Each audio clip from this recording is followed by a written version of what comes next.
Hey everyone, I'm Sly. I'm here with Flo. And today we're going to talk about PFF. They did a 3-round mock draft, and we're going to check out who they got. So Flo, second round, they have us picking up a guard. Dylan Parham. What do you think about him, man? I actually really like that pick. We've kind of discussed this in the last few weeks. I think our biggest issue is our line, especially our right guard and right tackle. And this guy could actually play both positions. He's gotten a few starts in both the right guard and the right tackle. And to be honest, I'm not a big fan of Brunskill and wasn't Malinski. Yeah. I freaking don't really trust him for a full season. So having depth at that position, I think would be really good. Obviously, I don't expect a rookie to come in and like take over right away, but just having that depth is always a good thing. What do you think, man, about that second pick? I like the guard position. What he is a high risk, high reward. Here's the thing, guys. In Memphis, he was 280. All right. He was extremely undersized. He went over there to the Senior Bowl and he dominated at 311. We didn't know how he was going to do, but he put on that muscle. He put on the extra weight, looked good. Now in Kyle Shanahan's run zone scheme, that's what he likes. Remember, Joshua Garnett, we got him from Stanford. He was about 330.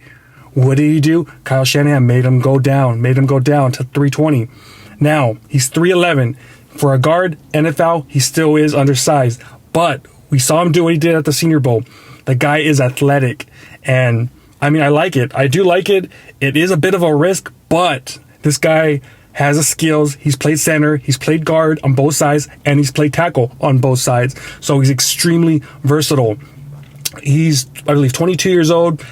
He had a pretty good 40-time shuttle. I forgot what it was, but I think the 40 was under 5. So, I mean, that's pretty good for a freaking offensive lineman.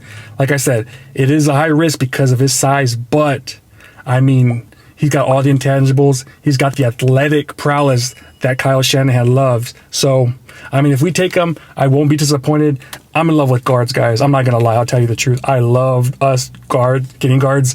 I really wanted Quentin Nelson in that first round, but instead we got Mike McGlinchey, I think 2 spots later. So, I mean, I've always been in love with the guard position. Hopefully he pans out if we get him, you know? So that's what I think about him. Yeah, and you make a great point about him being athletic, and Kyle Shanahan does those guys who can get downfield and block. So, yeah, that definitely is a good pick. All right, what's the next guy you got? Well, third round, PFF have us picking Marcus Jones out of Houston, cornerback. Now, Flo, I know you have a lot to say about this guy. What do you got to say? Yeah, man, this Marcus Jones guy, I actually like this one as well. Obviously, corner's probably our next biggest issue as far as draft needs. And even though Houston's not the biggest school, they have had a pretty good program recently. They've been turning out pretty good talent. And this guy looks like he can cover. He's a little bit on the smaller side, but he can hit pretty good. He's very fast, and yeah, he's always going downhill. So I really like that. I really like those aggressive cornerbacks. Obviously, you have to see what he does at the next level, but I wouldn't mind getting this guy. Yeah, what he plays is a nickel corner, really fast. Guys, this guy is a 4.3 guy, okay? So he is extremely fast. Go watch his YouTube videos. One play, he just intercepts it in the end zone, takes it back to the house because he has that breakaway speed. Not only can this dude play corner, guys, this guy could play, this guy returns punts, this guy returns kickoffs, this guy freaking plays receiver, dude. This guy does everything. Extremely versatile. I like him, man. The guy's really physical. He's not the biggest guy. He's 180, but this guy is a football player. When you look at his name in the dictionary, it just says football player because he does it all, guys. I like him, man. Even when you see him a receiver, man, he has that cut, those Debo cuts. I'm like, oh shit, this guy is freaking like a stud, you know? Out of all the picks on PFF, I think this one right here is my favorite. Like I said, not only does he return punts, like people who can return punts, whatever, he can return kickoffs, whatever. This guy has over 8 touchdowns on special teams, guys. When was the last time the 49ers had a special teams guy that could take it to the house? We haven't had it. And this guy, you could just tell he's a football player. He's a baller. And honestly, I like him a lot. I think he's one of my draft crushes, and I loved PFF picking this guy for us, man. Yeah, and for a bigger corner, he has really good hands, like you said, playing the receiver, returning punts, and you could tell the coaches really trust him a lot because as a true freshman, I believe he returned 3 punts or kickoffs for the University of Houston, and for a coach to trust a freshman, you know that that guy has to have a lot of like skills in order for the coach to really trust you, especially at that age. So yeah, I really like him as well. Yeah, and he even played safety too. So I mean, the guy freaking was all over the field, man. I like him. Pretty solid tackler. Like I said, the biggest issue is his size, 180. If he could bulk up in that weight room, get almost to 200, then I'll feel more comfortable. But like I said, the guy's a playmaker. When he picks the ball, even when he's receiver, the cuts he makes, I love it, man. All right, man. Final pick.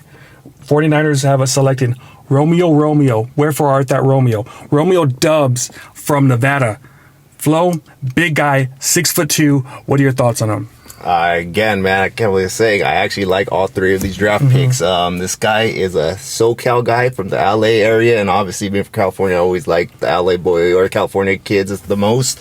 But in general, he's just a baller, freaky. And I believe last year he was one of 3 receivers in college to have over 1,000 yards receiving, runs really crisp routes, physical, big guy. Obviously, he's a senior, so he's more polished than the typical receivers. So I really like this pick as well, man. Yeah, last year you could tell it wasn't a fluke. Why? Because this guy had back-to-back 1,000-yard receiving yards. He had 11 touchdowns this year. The year before that, he had 9 touchdowns. The guy's 6'2", and when you go watch his film on him, you see when he catches that ball, he catches it is at the highest point. This guy could go up and get it. Honestly, when he was catching those balls, I was like, damn, this guy kind of reminded me of Randy Moss. I'm not saying he's Randy Moss, guys, but the way he was catching over these cornerbacks, it was insane. So, I mean, I like what I see out of him. You know, 6'2", sometimes you see those guys, you kind of think they could be a bit clumsy. You know, remember J.J. Stokes from the Niners? Yeah. For you old school guys, he wasn't the best route runner. This guy, I think, has a little bit better route running. And the guy could go vertical, man. We need those vertical threats. He runs a 4.53, so he's not the fastest, but I mean, that's pretty fast, man. So, I mean, I like it. He runs probably that's what Ayuk ran, right? 4.53, I believe. Yeah. So, I mean, he is fast. And, I mean, I like him. Big, physical receiver. Big old hands, big old long arms. So, I mean, that's why he's able, when you see those highlight reels of him catching the ball at its highest point, he's got those big arms and he uses it to his advantage. Yeah, exactly, man. And the thing, his strides are really nice, really crisp, and his body control is really good. He's never off balance, even when the corners jam him and stuff. And I really like that because that allows you, like you said, to high point the ball, to come back to the ball. All these things that the receivers need to be able to do at the next level, I believe he could do them already. So I really like this pick as well. Yeah, man. And also because Juwan Jennings, remember, this is his last year of his contract. So, I mean, we're going to need a slot guy next year. And who knows? This guy could be it. So, I don't know. So, that's our thoughts on our PFF grades, the first 3 rounds. I liked them. You know, a lot of times these mock drafts I kind of like disagree with. This was probably one of my favorite ones. How do you feel about it? Yeah, likewise, man. It covered a lot of our needs. So, freaking, I like that. And then it doesn't seem like we're overreaching too. Usually that's been our problem the last few years, overreaching. I feel this is good. It's pretty much, I feel, a sweet spot for each of those draft picks, so I like it. All right, guys, that's what we got. Let us know what you guys think. If you guys like the mock, make sure to like this video, comment, subscribe, hit that notification bell, and we'll talk to you guys next time. Peace. Check the mic and make sure it sound right, boys.